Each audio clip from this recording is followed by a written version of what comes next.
Hello guys, welcome back to crypto cyber security. तो आज ही हमारी दूसरी वीडियो है बैच स्क्रिप्टिंग के बारे में। तो आज हम इसमें बात करेंगे वेरिएबल्स के बारे में कि वेरिएबल्स क्या होते हैं और हमें क्यों यूज़ करने चाहिए वगैरह। और हम बैच में इनपुट, अगर हमें यूज़र इनपुट चाहिए हो तो वो कैसे दे सकते हैं। ठीक है, तो सबसे पहले एक फाइल बना देते हैं, इनपुट अंडरस्कोर वेरिएबल्स के नाम से। इसको मैं डॉट वैर रख देता हूँ। ठीक है, टच हमने कर दिया, इसको 6 फाइल बन जाएगी हमारी। और हम इसको एक टेक्स्ट एडिटर में खोल लेते हैं। अगर मैं टैप करूँगा तो यहाँ पे फाइल के सेशन दे देगा जो एग्जिस्टिंग में होंगे उस नाम से। और मैंने यहाँ पे इस फाइल को खोल लिया है। ठीक है, अब सबसे पहले बात कर लेते हैं कि वेरिएबल्स क्या होते हैं। अब वेरिएबल्स हमारे क्या होते हैं। वेरिएबल्स को आप समझ सकते हैं कि एक कंटेनर जिसमें आपको अपना कोई डेटा रखना है। ठीक है, कि जैसे हमारे पास एक ए है, इसको भी कंटेनर मान लेते हैं फिलहाल के लिए। हमने उसमें रखना है एक वैल्यू जो कि है 10। ठीक है, तो हमारा ए जो है यहाँ पे वो वेरिएबल हो गया जिसमें हमने 10 स्टोर किया है। और हम इसको चाहें तो प्रिंट वगैरह भी करा सकते हैं। ठीक, तो वेरिएबल्स हमारे ये होते हैं।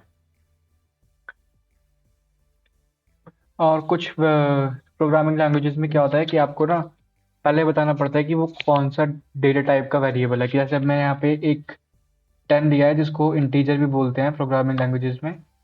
तो मेरे को उसको ऐसे डिफाइन करना पड़ेगा कि ए जो है वो int टाइप वेरिएबल है, यानी कि इंटीजर। और फिर उसके बाद इसमें, और अगर मैं इसमें दूसरी प्रोग्रामिंग लैंग्वेजेस के हिसाब से देखिए, अगर मैं इसमें कुछ करेक्टर्स वगैरह लिख देता हूँ जैसे ऐसे कुछ, ठीक है, तो वो एरर देती है हमें। पर बैच में ऐसा कुछ नहीं होता। बैच में आप डायरेक्ट अगर a इक्वल्स टू 10 या फिर कुछ भी लिख देंगे कि जैसे a इक्वल्स टू हेलो, तो वो अपने आप डिटेक्ट कर लेगा कि वो इंटीजर है या फिर फ्लोट है या स्ट्रिंग है या बूलियन है। ठीक है, अगर आपको नहीं पता कि इंटीजर, फ्लोट, स्ट्रिंग, बूलियन क्या होते हैं, कोई दिक्कत की बात नहीं है, मैं वो भी बताने वाला हूँ। अब जैसे कि हमने एक एज नाम का वेरिएबल लिया, उसमें हमने लिख दिया 25। ठीक है, अब ये हो गया हमारा इंटीजर। ठीक है, अब यहाँ पे हमने ले लिया एक हाइट। अब हाइट हमारी पॉइंट्स में हो सकती है, तो उसको हमने ले लिया फ्लोट में, इसको हम बोलते हैं फ्लोट। ठीक है, अब ले लेते हैं एक स्ट्रिंग नेम का वेरिएबल लेके, जॉन, जॉन ब्रावो। और हमने इज स्टूडेंट ले लिया एक, ये होगा हमारा की ट्रू। और ये हो गया हमारा बूलियन। ठीक है, और ये हमारा क्या था, ये था हमारा स्ट्रिंग। अब जो ये है वेरिएबल्स को करने का तरीका, रूल। तो बैश में जो वेरिएबल डिक्लेयर करने का तरीका है उसमें कुछ रूल्स होते हैं। सबसे पहला हमारा क्या होता है, वेरिएबल रूल्स, कि ये केस सेंसिटिव होता है।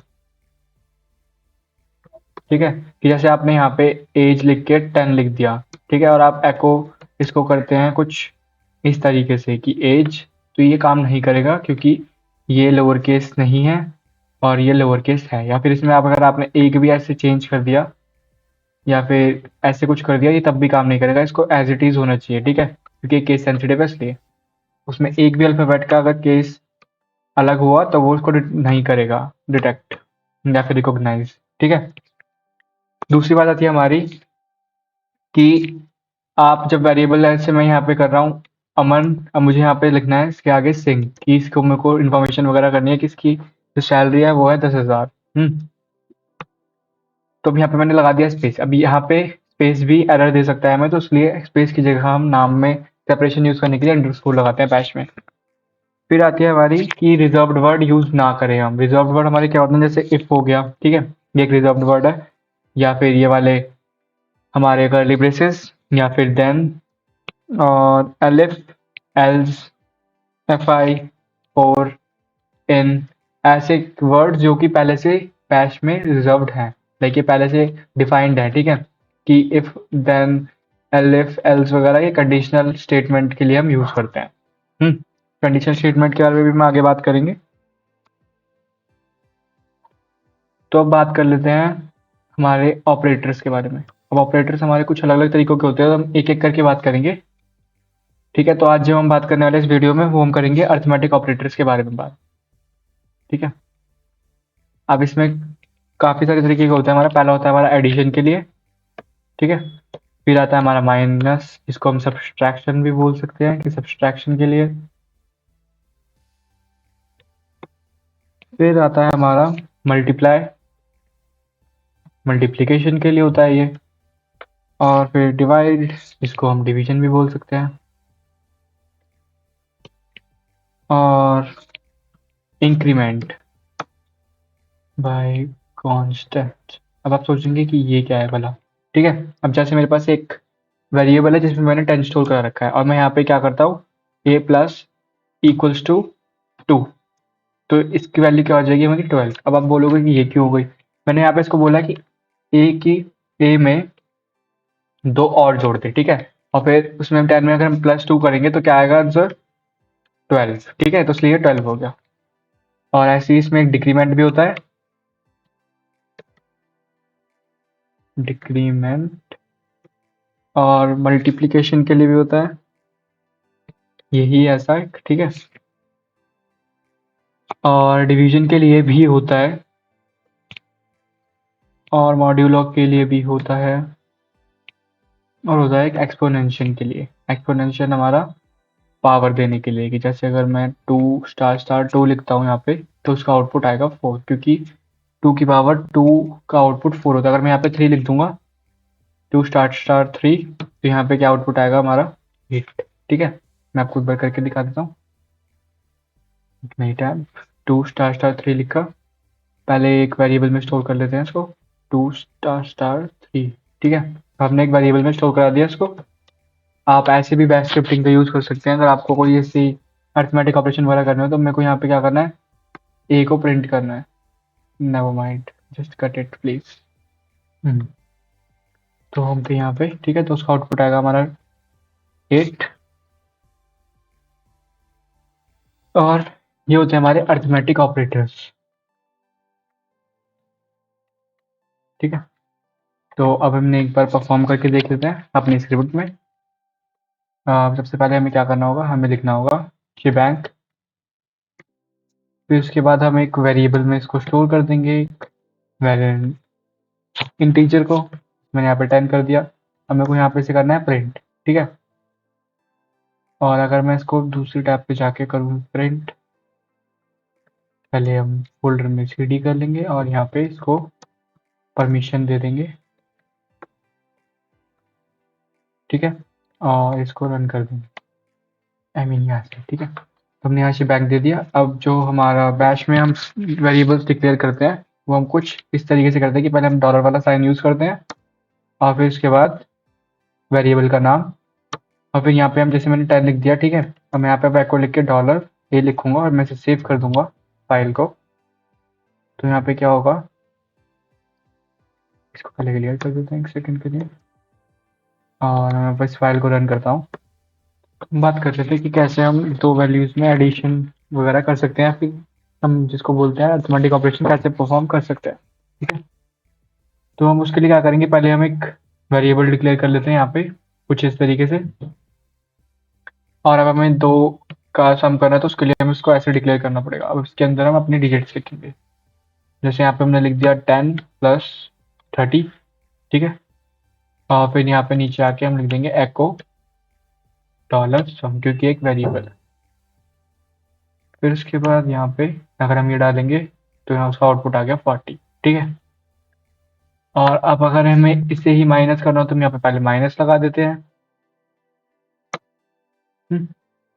माइनस कर दिया हमने अब इसे, और अगर हमें इसे डिवाइड मल्टीप्लाई करना हो, तो ये 300 हो जाएगा। और अगर हमें इसे डिवाइड करना हो, जो कि इससे होगा नहीं, तो हम इसको 30 कर देते हैं और इसको 3 कर देते हैं इसमें। तो 10 आ गया। तो ऐसे आपके अरिथमेटिक ऑपरेशंस बाकी के आप खुद ट्राई करके देखिए, और कमेंट में बताइए कि उनका आउटपुट क्या है। अगर कोई एरर आता है तो वो भी बताइए। अब बात कर लेते हैं यूज़र इनपुट के बारे में। यूज़र इनपुट हमारा क्या होता है कि जैसे कोई प्रोग्राम है, ठीक है, आपको इसमें जो आपका यूज़र उसको यूज़ कर रहा है या फिर एग्जीक्यूट कर रहा है प्रोग्राम को, आपको उसका इनपुट चाहिए, ठीक है, कि वो अपनी मर्जी से कुछ भी वैल्यू वगैरह दे। तो अब वो देख लेते हैं, जो हमारी बैश में होती है उसको हम इससे रीड से डिफाइन करते हैं। ठीक है, कि जैसे मैं यहाँ पे लिख दूँ रीड एज, और उसके बाद एको $एज। ठीक है, मैंने यहाँ पे ये लिख दिया, और मैं वापस से इसको अगर रन करता हूँ, तो अब ये रुक गया है यहाँ पे, ठीक है। अब यहाँ पे रुका क्यों है कि ये क्योंकि यहाँ पे मांग रहा है मुझसे इनपुट। अब जैसे यहाँ पे 20 लिखूंगा तो यहाँ पे नीचे दोबारा से 20 आ जाएगा, क्योंकि मैंने उसमें अपनी एज वाले वेरिएबल को ही यहाँ पे प्रिंट किया है, ठीक है। तो अब एक बार अपने एज प्रिंट कराने के लिए प्रॉपर सा प्रोग्राम बना लेते हैं, ठीक है। तो उसके लिए पहले हम एक प्रॉम्प्ट लेंगे, आएगा कि एंटर योर एज। अब जो यहाँ पे हमने ये लाइन यूज करी है echo -n, इससे क्या होगा कि ये न्यू लाइन में नहीं जाएगा, ठीक है। अब जैसे यहाँ पे हमें दिख रहा है तो हमारा कर्सर हमें हिला के छोड़ देगा। अगर हम -n यूज नहीं करते हैं तो वो कुछ हमें अगली लाइन पे ऐसे भेज देगा। मैं भी आपको उसका आउटपुट दिखा दूंगा कि मैंने क्या बोला है, ठीक है। अब उसके बाद हम क्या लिख देंगे, रीड एज, कि हमें एक वेरिएबल में स्टोर जो कराना है उसे, फिर हम उस वेरिएबल को करा लेंगे प्रिंट। मेरे को उसको कॉन्केटिनेट करना है, उसके लिए मैं एक स्ट्रिंग बना के योर एज इज, ठीक है, फिर कॉलन और यहाँ पे एज ऐसे लिख दूंगा कुछ, ठीक है। अब इससे ये पूरी स्टेटमेंट प्रिंट होगी मेरी एज के साथ, जिसमें यहाँ पे इसको सेव करके रन करता हूँ। तो यहाँ पे पहले मेरी एज पूछ रहा है, मैं यहाँ पे कुछ भी डाल देता हूँ नंबर, और यहाँ पे आगे योर एज इज 90। अगर मैं यहाँ से -n हटा देता हूँ तो क्या होगा देख लेते हैं। अब यहाँ पे देखिए ये भी नीचे आ गया। अभी थोड़ा सा अजीब सा लगेगा एक यूजर को। मैं यहाँ पे 10 डाल देता हूँ तो यहाँ पे सेम आउटपुट आएगा, ठीक है। तो इसलिए हमने यहाँ पे -n यूज किया था ताकि वो अगली लाइन में ना जाए। तो अब ये तो हमने बना दिया एज का। मैं आपको सजेस्ट करूंगा कि आप एक खुद से प्रोग्राम बनाएं अपने नाम प्रिंट करने का, ठीक है। और कैसे बनाना है अगर आपको कोई आइडिया नहीं है तो कोई नहीं, मैं बता देता हूँ आपको, करके दिखा देता हूँ। अब जैसे मैंने यहाँ पे डाल दिया, यहाँ एंटर योर नेम, क्योंकि हम यहाँ पे नेम डालेंगे। वेरिएबल का नाम आप एज रखा रहने दे सकते हैं, या फिर अगर आपको बदलना है तो आप चेंज कर सकते हैं। मेरे को ऐसे बदलना है तो मैंने चेंज कर दिया। और यहाँ पे भी आपको बदलना होगा।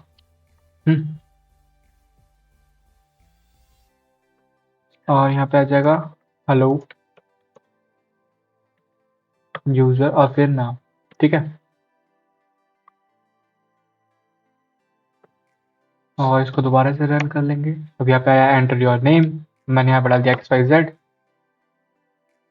तो अभी हमने एक प्रोग्राम लिख लिया है अपने नाम को प्रिंट करने के लिए, ठीक है। तो हम इसे एक बार रन करके देख लेते हैं। अब यहाँ पे मैंने जैसे नाम अपना नाम डाला XYZ, ठीक है। तो यहाँ पे XYZ आ गया, येलो यूजर XYZ, ठीक है। अब जैसे अब आप इसको किसी कमांड्स के वगैरह के साथ यूज करना चाहते हो तो एक बार वो करके देख लेते हैं। फिलहाल के लिए मैं सिर्फ एक कमांड पे यूज करके देखने वाला हूँ, जो कि होगा हमारा cp कमांड, ठीक है, जिसको हम कॉपी भी कमांड भी बोलते हैं, जिसको हम कॉपी वगैरह करने के लिए यूज करते हैं। अब जैसे मैंने क्या किया कि मैंने एक वेरिएबल ले लिया यहाँ पे my location underscore from equals to, और इसी नाम से इसमें बस एक 2 लगा देंगे। और यहाँ पे अब हम पाथ दे देंगे एक, पहले फाइल में जाके हम देख लेते हैं, यहाँ पे ओपन फोल्डर करके जहाँ पे हमें पाथ देना है, अब हमें काली में, ठीक है। अब जैसे हमें यहाँ पे ये वाली फाइल लेनी है तो हम इसका पाथ यहाँ से कॉपी कर सकते हैं, या फिर आप पूरा पाथ मैनुअली डाल सकते हैं। अब मैंने जैसे यहाँ से कॉपी कर दिया, और यहाँ पे इसको ऐसे भी डाल सकते हैं। और पाथ रिट्रीव करने के काफ़ी अलग अलग वेज होते हैं। जैसे मैंने एक नई टैब खोल लूँ तो मैंने ls किया। अब वो फाइल कहाँ पे है पहले मेरे को वो ढूंढना पड़ेगा। वो फाइल ये रही, और मैं यहाँ pwd करके पहले /home/काली लिखूँ और फिर उसके बाद स्लैश लगा के वो फाइल का नाम, ठीक है। क्योंकि वो फाइल हमें बतानी पड़ेगी, नहीं तो वो इस डायरेक्टरी को सोचेगा कि इस डायरेक्टरी में, और फिर एरर आ सकता है आपका, क्योंकि उसको स्पेसिफिक लोकेशन हमने नहीं दी होगी इस वजह से। अब यहाँ पे सेम लोकेशन नहीं देने वाले हम उसे कहाँ डालेंगे, हम उसे डाल देंगे बैश में, ठीक है। अब यहाँ पे हमने बैश पे डाल दिया। अब हम क्या करेंगे, हम यहाँ लिख देंगे नीचे जाके cp, जो कि एक कमांड है, $my_location_,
इसमें क्या होगा एक बार वो देख लेते हैं। हमने एक वेरिएबल में स्टोर पाथ स्टोर कर दिया है उस फाइल का, जो जिसका नाम है LOL, ठीक है। और उसको हमें कहाँ डालना है, हमें डालना है बैश में, जिस फोल्डर में हम अभी हैं यहाँ पे, ठीक है। हमें उस वाले फाइल को अपने वाले फोल्डर में लानी है। तो अब हमने उसको वेरिएबल में स्टोर कर दिया यहाँ पे एक, और यहाँ पे हमने एक वेरिएबल प्रिंट कर लिए, ठीक है, ऊपर वाला जो कि माई लोकेशन फ्रॉम है, और फिर दूसरे वाला हमने प्रिंट कर लिया माई लोकेशन 2 वाला। फिर हमने कॉपी कमांड का यूज़ करके उस फाइल को होम खाली से अपने बैश वाली डायरेक्टरी में ला दिया, ठीक है। अब हमें कुछ नहीं करना है, बस ये कमांड एग्जीक्यूट करनी है।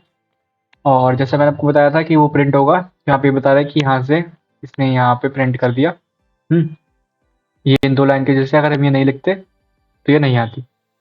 तो अब अगर हम ls करें तो यहाँ पे वो LOL वाली फाइल आ चुकी है। तो थैंक यू गाइस, आज के लिए बस इतना ही। Thanks for watching.